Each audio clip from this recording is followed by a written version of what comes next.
आता बघितला असाल देवळांमध्ये, देवळाच्या पायथ्याला, ठीक आहे, पहिल्या पायरीवर तुम्ही बघितलं असाल, याला कीर्तिमुख नाव आहे.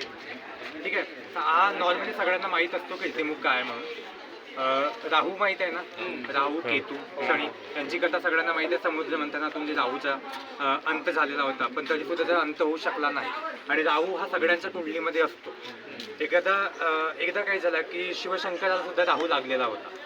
ठीक आहे, आणि राहूच्या क्रोधेमुळे काय झालं की जे महादेव आहेत त्यांनी एक नवीन राक्षस आणि देव दोघांचा मिक्स म्हणून एक असा प्राणी निर्माण केला.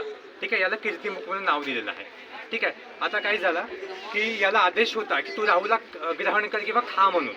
ओके, त्या वेळेवर काय झालं की राहू आला महादेवाच्या चरणामध्ये आणि तो बोलू लागला, माफी मागू लागला की महादेव यापुढे मी असा कुठलाही वर्तन करणार नाही ज्यामुळे तुम्हाला प्रॉब्लेम होईल. ओके, आणि मग महादेवाने काय केलं की राहूला क्षमा केला. नंतर कीर्तिमुख महादेवाकडे जातो आणि तो म्हणतो की महादेवा आता मी काय करू, मला भूक लागलेली आहे, मी काय खाऊ. त्यावेळेवर कीर्तिमुख काय करतो की हा सगळं काही त्याची जी भावना आहे तो सांगतो. आणि महादेव त्याला आदेश करतात की तू आपलं शरीर खा किंवा आपले हातपाय जे आहे ते खाऊन घे म्हणून, जे तुला भेटतील ते खा म्हणून. दुसऱ्यांना खाऊ शकत नव्हता कारण की महादेवाचा आदेश दुसऱ्यांना खायचा नव्हता. मग त्यावेळी त्यांनी काय केलं की त्याने स्वतःचे हात आणि पाय गिळला, म्हणजे खाऊ लागला तो.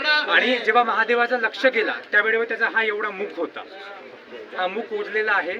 आणि महादेवाने मग त्याला आशीष दिला आहे की तुझा जो हा मुख आहे, हा मुख त्याचा संकटांना सुद्धा हरेल. म्हणजे ज्या प्रकारे देवी देवतांचा वास एका देवळामध्ये घरामध्ये ठेवला जातो आणि सुख समृद्धी नांदतो, त्याच प्रकारे तुला सुद्धा पूजला जाणार देवापेक्षा मोठा मान असेल.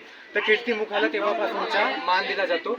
आणि महादेवाने आणखी एक गोष्ट बोलला की ज्या घरी तुला लावला जाईल किंवा त्या द्वारावर तुला लावला जाईल तिथून तुला म्हणजे काही गोष्टी खायला मिळतील. ते असेल दारिद्र्यता, पाप, दुःख, या ज्या गोष्टी असतात जे दिसत नाही पण आपल्यामध्ये असतात, निगेटिव्हिटी असतो, बरोबर. त्यामुळे कीर्तिमुखाचं ते म्हणजे भोजन असतात.